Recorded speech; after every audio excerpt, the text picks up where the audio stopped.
Welcome everyone to the venue of the Tata Steel Chess 2025. Today we had the fifth round, the last round before the first rest day. And what a round we have had. It was absolutely amazing with a 6-hour victory by Gukesh. Nodirbek showing phenomenal calculation and amazing exchange sacrifice, a crazy opening by Arjun, and all of this and much more in this Ambit recap of the day.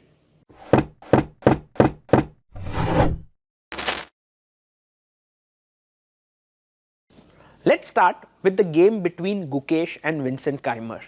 Now this game was particularly interesting because Vincent helped Gukesh during the World Championship match as one of the seconds. So they both have built a good bond with each other, and now when they were facing each other in this game, what was going to happen? How will they face each other? And there came the game and a position was reached where Gukesh started to outplay his opponent, and this was really very nice to watch. In this position, Black's last move was c5. Gukesh brought his rook to d1 opposite the queen. The pawn was taken, rook takes. And now you will see that this pawn is a bit weak, and this pawn is also a bit weak because it can be attacked. Queen e8 was played, bishop came to g3, pawn to e5, the rook moved in, and now came the move rook to c7. Gukesh doubled his rooks down the d file, and clearly taking here was filled with lot of dangers. So f4 was played, he took, pawn takes, and bishop f2. And I really liked how slowly and steadily Gukesh managed to create his own chances, because after rook f7, he went rook d4, just improving the position of his rook. And over here came the move bishop b7, queen d1, attacking the knight here. Bishop came to c6, defending the knight, and Gukesh played the move b4. And you can see how slowly and steadily he's exerting pressure here. Pawn takes pawn, threatening the move b5 in this position. The queen came up to e7 here, and then queen to d3. He did play knight f6 in this position, and then rook takes on f4, bishop e4, queen d4, bishop takes f3, queen takes f3, queen e2. And now the c4 pawn is hanging. Gukesh gave a check, takes, rook f8, queen d3.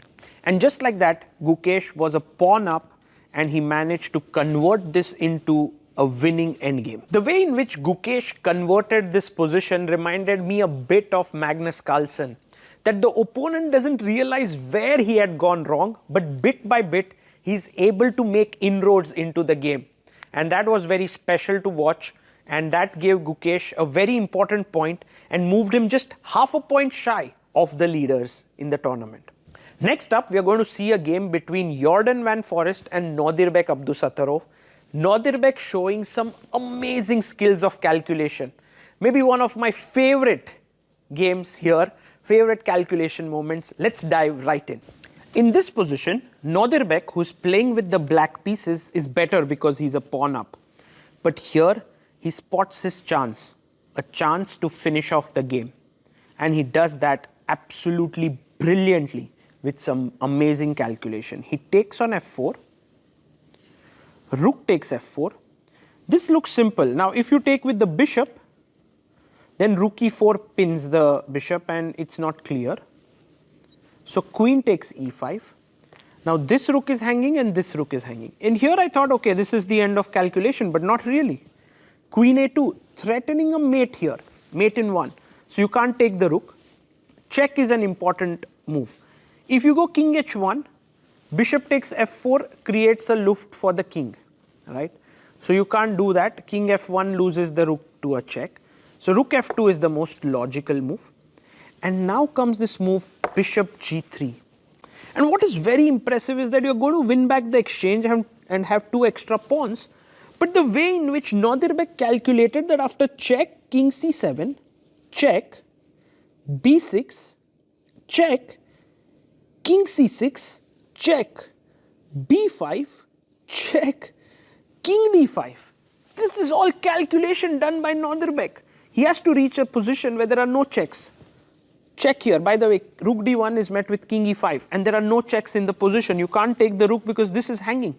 I mean, you have queen a1, but that is met with rook d4.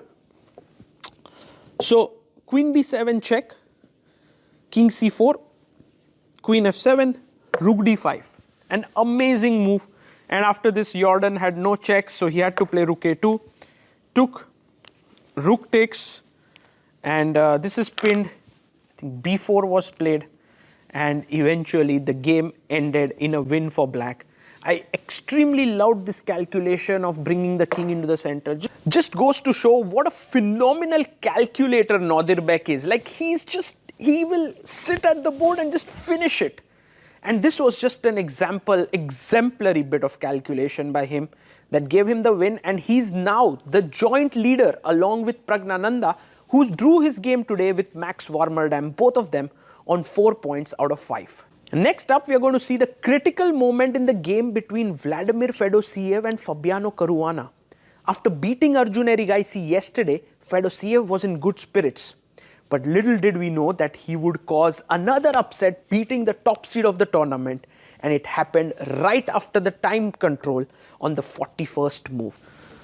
The position is equal, and it has been equal for many moves. Fedoseev with white, Caruana with black.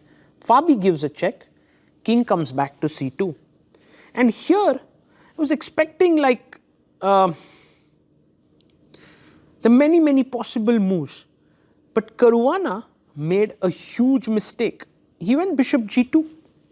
He thought that Fedoseev will take the pawn, king b6, knight comes back to b3 and bishop f3, or even d takes e4, f e4, bishop e4. It's a draw.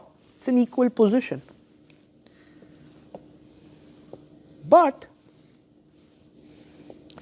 instead, Fedoseev saw the opportunity of the king on c6 and the bishop on g2 attacking this pawn and played this move e5. This was a stunning move by Fedoseev, and it showed how good he is at spotting opportunities. Because if you played bishop f3, I'll simply take this pawn and the pawn is running through. It's a very dangerous moment here.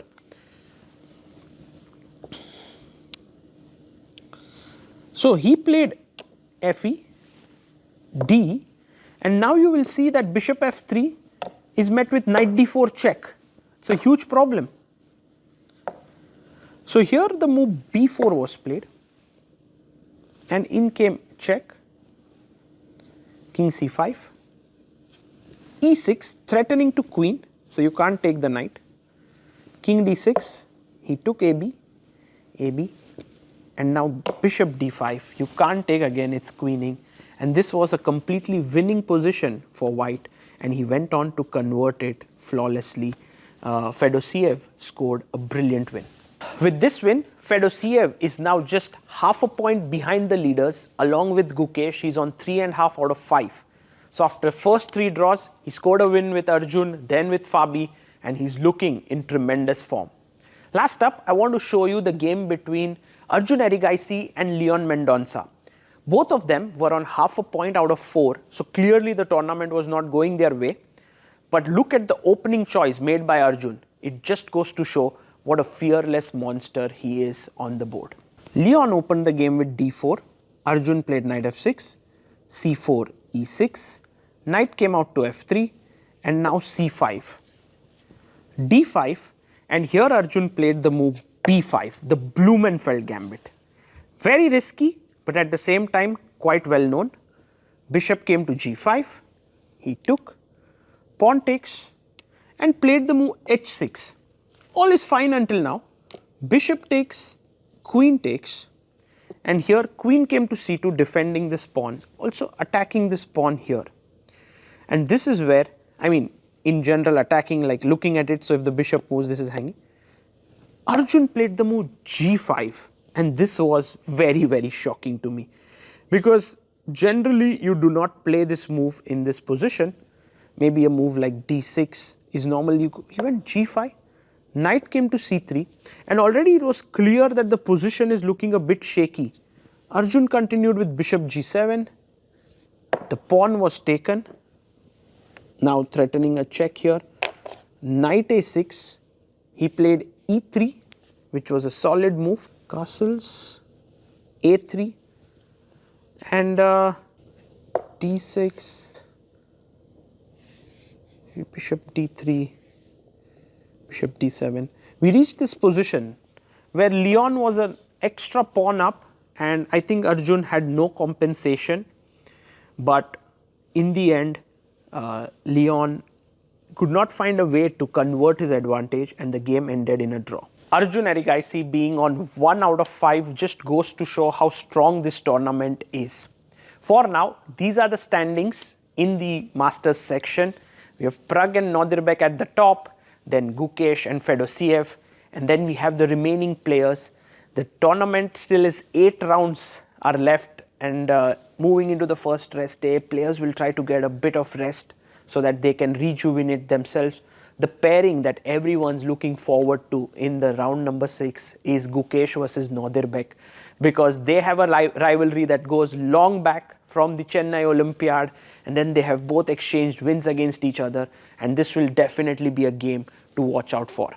In the challengers section, there's one game that I want to draw your attention to. This is Divya Deshmukh against Erwin Lamy, and Erwin showed some tremendous understanding of chess to win that game. Let's have a look. This is a very normal position out of the Catalan. Divya played her bishop to e4, Erwin played queen b3, bishop to d3, he went bishop to d5, he went queen e3. And here Divya played knight to g4. Queen came to d3, and at this point she made a huge error and something that we should all be careful about. She played bishop c4, and here is where Erwin showed his class. He sacrificed an exchange, b takes c4, queen takes c4, and after knight f6, knight to c3, Erwin went on to create a complete bind with b4, the knight moving in, the bishop here, the rook is weak, the pawns are weak, and he went on to win a very, very nice game. This is worth looking at and learning from. The challengers section is also heating up. These are the standings over here, and these are the pairings for the next round. They will also have a rest day, and then we will have some very interesting games that will be happening. For now, this is Sagar Shah signing off from Demorian in Vaikanze. I'm really looking forward to the rest day to rejuvenate myself, and I hope you too will do the same and be there in the 6th round to cheer for your favorite players. Bye bye.